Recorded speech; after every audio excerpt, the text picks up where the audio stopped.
નમસ્કાર મિત્રો, કિચન પોઈન્ટમાં આપનું સ્વાગત છે। આજની આપણી રેસીપી છે મેથીના ભજીયા। તો તમે છો મિત્રો, મેં ચણાનો લોટ 1 વાટકો ચણાનો લોટ લીધેલો છે, બેસનનો લોટ લીધેલો છે, 1 વાટકો મેથી લીધેલી છે, એને મેં કટિંગ કરેલી અને વોશ કરી ને લીધેલી છે। પછી 1 વાટકો ધાણા લીધેલા છે કટિંગ કરેલા, પછી એને વોશ કરી નાખવાના। 3 થી 4 મરચાં લીધેલા છે, તેને મેં કટિંગ કરેલા છે। અડધી સ્પૂન ખારો લીધેલો છે,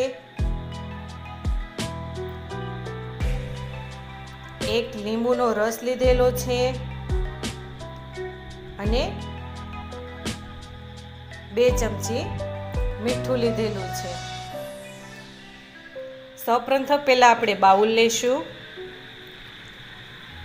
મેં 1 ચમચી જે ખારો લીધેલો છે તે ઉમેરીશું આપણે।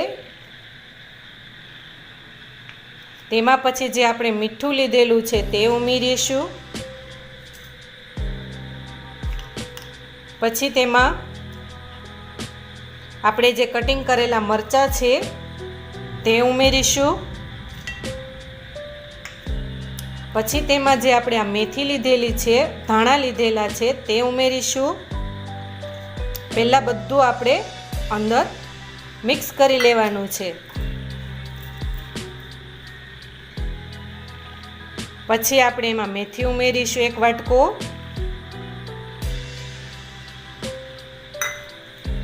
પછી તેમાં હવે આપણે આ ચણાનો લોટ જે લીધેલો છે તે ઉમેરીશું।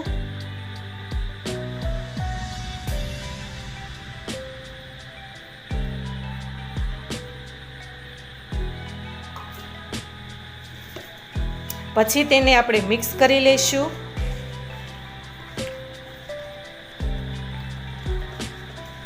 સરસ મજાનું મિક્સ થઈ જશે ત્યાં સુધી આપણે એને હલાવી લઈશું। પછી થોડું પાણી ઉમેરીશું।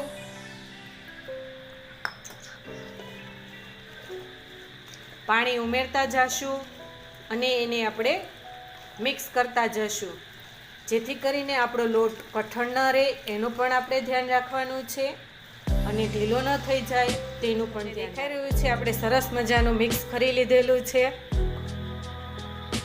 હવે તેમાં આપણે જે લીંબુનો રસ લીધેલો છે તે ઉમેરીશું।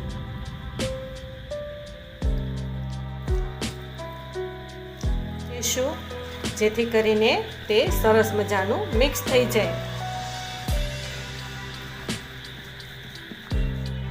તમે જોઈ શકો છો મિત્રો, આપણું તેલ સરસ મજાનું હવે આવી ગયું છે। તો હવે આપણે ભજીયા પાડીશું। આપણે હાથથી થોડો થોડો લોટ લઈ અને આપણે ભજીયા આ રીતના પાડીશું।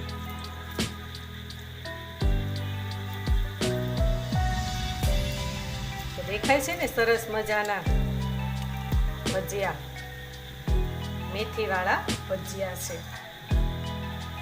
ખાવામાં એકદમ ટેસ્ટી લાગશે। હવે એને આ રીતે આપણે હલાવી લઈશું, જેથી કરીને આપણું બધું ભજીયું બધી સાઈડ કાચું ન રહે। આપણે ભજીયા જ્યાં સુધી ચડી ન જાય ત્યાં સુધી આપણે આવી, તો તમે જોઈ શકો છો હવે આપણા ભજીયા થઈ ગયા છે। તો હવે એને આપણે એક પ્લેટમાં લઈ લઈશું।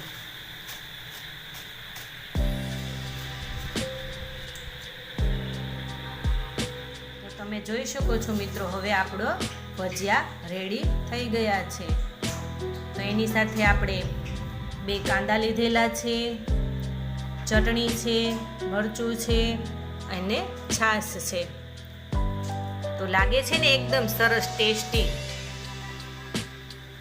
ગરમા ગરમ ભજીયા, ચોમાસામાં ખાવાની મજા આવે એવા ભજીયા।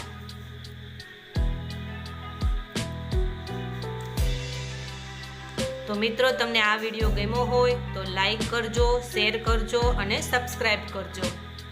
નમસ્કાર।